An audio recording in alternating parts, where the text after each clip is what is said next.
Good morning. I'm grateful to our city for inviting me over for sharing my ideas with you from all over from Pakistan. As we know, since last day we kept on hearing about soft power and diplomacy. Today I'm trying to link it with it's the relation with as a counter-terrorism measure in contemporary international politics, and the last I will touch a little bit about Pakistan.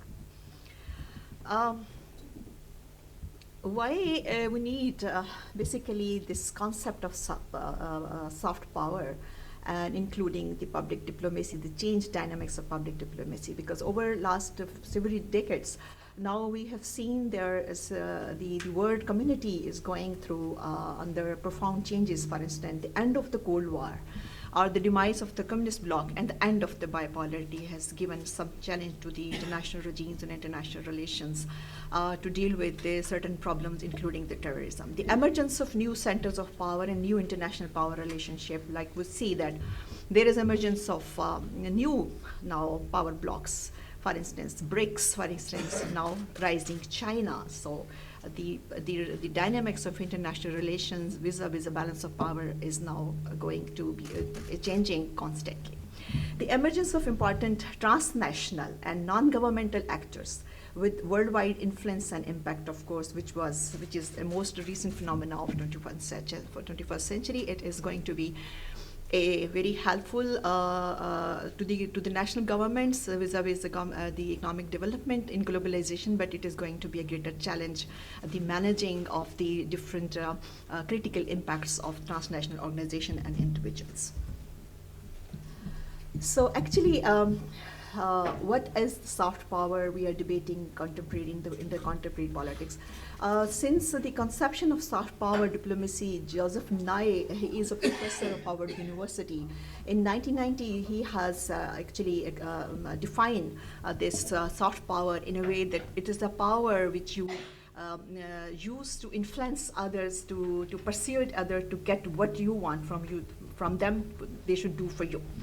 So if we look at this diagram, it will explain the concept. What are the resources the state has to exert the soft power? And for instance, what are the natural endowments? What are the human resources? What are the economic power? Or certain other cultural power? And what are the policies of the state as an instrument they are going to use that resources? For instance, how much legitimized policies the government has to actually to influence the other nationalities or other people of other nationals and the governments, of course. And what kind of influence it generates? They have three kind of I mentioned two: indirect influence, like agenda setting, or it can be through payments, it can be through other certain soft measures, but then you have a direct influence, for instance, coercive powers, military powers, which we say hard power. So vis-a-vis the soft power and this challenge of international relations, and we are facing now a new kind of a terrorism. This calls unconventional terrorism. This is a dysmetric war. For this purpose of this paper, I have defined, though it's a very debatable definition, and there is no set agreed definition of terrorism so far. Terrorism is the use of violence to frighten people into making political concession. The terrorism based on radicalization, we can find vis-a-vis a soft power, there are certain factors. For instance, we have a lot of divisions. For instance, lack of integration, marginalization of the people, and marginalization of the weak community, for that matter. And the people who are not included in inclusive growth strategy of a state. Then they have grievances, of course, underemployment, poor education, or disenfranchisement or discrimination. Then there is a narratives. Political movement, ideologies, or faith. For instance, Al-Qaeda and Taliban, they have a different kind of a narrative. They're using the religion for their narratives, and they are believing and they are exploiting their belief to motivate people. So means how they use it through family, through criminal network, vulnerable, risky institutions, and vulnerable individual, and of course the charismatic individual, they want to attract the people. when we look at the radicalization and look at the soft power, what kind of tools can be used for soft power? Because soft power here, I mean the public diplomacy versus the culture diplomacy. If we look at the culture diplomacy, it says culture diplomacy establish a two-way communication with other countries. For instance, in the last day presentation, Adina says that the politically, the democracy is facing challenge of one-way communication. So same here is the culture with the culture diplomacy. Primary focus of the culture diplomacy is not merely political, but also culture. When you actually promote your education, through your education, athlete, through your tourism, or through your certain other values, or through your legitimized policies. The actor can take on his or her own agenda independently of the government.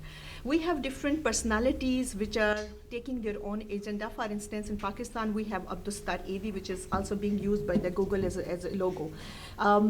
We have certain other personalities in the world which we know that they are beyond their government's agenda. So can be sponsored by the government, but also by private institutions or NGOs. And embassies play a major role, but not the only role. And here, if we look at the public diplomacy, which is mostly conventional, government-sponsored program intended to inform or influence public opinion in other countries. So it stays only to the parameters of the government on policies or on programs. So sponsored by the government, and embassies and diplomats play a major role. So here, what I mean, a public diplomacy is a culture diplomacy is going to be a mix of both to use as the soft power. Now, there are certain institutions who are going to have an index of the soft power based on certain indices that which country is producing a kind of influence on other countries through the instrument of the soft power. So certain indices are business innovation of a country, education, their government, how they are performing, their culture, their tourism, and the state-sponsored or media or foreign correspondent, how they deal with it, and of course their diplomacy. I'm sorry if it's not very visible. This is a report which comes from it is called Meckler's Soft Power Index of 2016, published in 2017. Based on these indices, it says that the number one country in the soft power in the present world is France. And if we look at we can find rank 4 for Germany. It can go further, improving or such kind of having a diverse audience to work later for the soft power. Further, if we look at this report and on the indices of, for instance, separately indices, we can find that France is number one in engagement with the other nationals and other people and with certain international organization. And then we can find number one US in culture, using culture as a soft power. And Norway is in government, legitimization of the public policy. And then education comes again as a soft power indices, a soft power instrument. US is on number one. UK is in digital world. And then we see this enterprises for that. Singapore has a number one position as a soft power instrument of using enterprises. So my hypothesis, keeping in view, goes that hard power will be counterproductive if not complemented with the soft power for diffusing the terrorism incidents as an alternative approach. And hypothesis 2, soft power strategies can help in depicting positive nations branding and can improve national security environment. As I said, public diplomacy can be seen as an instrument. NAI actually had a debate with Donald Rumsfeld when he was Secretary of Defense. And he told him that, he emphasized that on debtor as an alternate measure of terror, and discussed how the terrorist organizations are using modern media of communication for their action as well as mind making for the recruits for jihad. So he had a question to him that what metrics we should use to measure success in a war on terrorism. He concluded that success is depending on whether the number of terrorists we are killing or deterring was greater than the number of enemy was recruiting. So here, actually, deterrence is more important than the killing, and deterrence is possible only when we use the soft power. So there can be two kind of a response. First is like to combat terrorism with the hard power is also difficult, as mostly terrorism by Al-Qaeda or IS is simply motivated by the religion. And for them, martyrdom is an important achievement. And more they are killed by use of hard cover, more they feel of they are getting closer to their objective of at least getting a martyrdom. So this is evident from the fact that the US invasion in Iraq 2003 portrayed an image of unilateralism based on real politics, as well as military superiority most important to compel the Iraq for attraction through hard power. So keeping in view that where should we go, should it be the realism, should it be the liberalism? So for that matter, that how should we integrate with this public diplomacy and the soft power, there is a term used against the real politic is the new politic. That is going to be a contrast. Real politics states as a unit of analysis, whereas the new politics says no state actors. Non-state actors also can be part of the analysis. Okay, so I will not go through the whole detail of this real and new politics. The presentation is within, but point of the concern here is that we need to have a soft approach towards real politics. So in this way, public diplomacy should be engaged on three levels. Engage foreign people directly, influence citizens to bring about change in a foreign government, and create a positive image of one country and its policies. So nation branding is also, and the statecraft is also going to be a major part or a major task of the diplomacy, which is, of course, nation branding is very important these days. For instance, nation branding is through we can brand our nation, brand our country through tourism, exports, people to people contact, how governance, and these are actually the indices again. So on the one side, we have this highest level of terrorism with the use, actually, the soft power for us to actually get their terrorist targets. On the other side, the world is moving fast in information and digitization.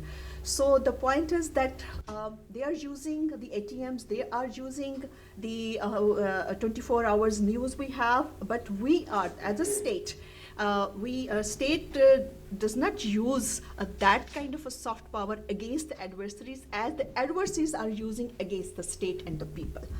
So what we need vis-a-vis the terrorism, we need to have a perception management. The way they perceive towards society and the way we perceive the society and we perceive them, we need to actually advocate our perception more than their perception. We have to create their negative image, and then they should feel constantly, they should experience a severe psychological pressure. So for that, for instance, showing their dirty and dangerous living areas of terrorists in public channels is must. We just show a certain time the terrorist attack, and then after that we forget as far as the media is concerned. So the formation of mental map is also important, and then of course the education should not be the nutrient of the medium of the terrorists. So these are the things which we can imply for. So having said that, and I will just take 2-3 minutes explaining about something on Pakistan nation branding and the terrorism. As we know, the Pakistan soft image was famous in 1970s. It is distorted. It is tarnished now after 9/11. Despite it's a main key country fighting for the terrorism, but Pakistan is mainly, in my view, is facing the cultural terrorism. After 9/11, extremist movement in Pakistan is not restricted only to border area or the Waziristan or closer border to Iran or Afghanistan, but the imprints of Pakistan history, culture and tradition are being targeted, which is termed here as a cultural terrorism. The Taliban attacks in cinemas, media houses, city shops, shrines, depicts the mind of the attackers. Extremists want just not to stand way to right of the lie, but also culture cleansing and religious diversity in Pakistan, where churches, temples, religious festivals, art, music, literary activities threatens the guarantees of the life and peace. So I will just what kind of narrative actually now Pakistan is coming up to with the new narratives Pakistan has to come up with from the fragile narrative, mixed messages or narratives such as good Taliban and the bad Taliban. Militancy and the terrorism originates not only from religious conflict but also some source of non-religious conflict, such as ignorance of international development, worldwide politics and special realities. Pakistan has always playing a role, but Pakistan has not worked much on its soft power or its national branding or the image of brand of Pakistan internationally. So what kind of a conclusion we can draw with Pakistan and of course with certain other countries, that we have intellectual challenge. Religious extremism is basically result not giving proper attention and interpretation to the certain Islamic injections of the constitution. So second is religious challenges. There is a need to have understood the need to have a counter narrative. A social harmony is required by highlighting the commonalities among different faiths as well as the concept of tolerance and acceptance, the diversity.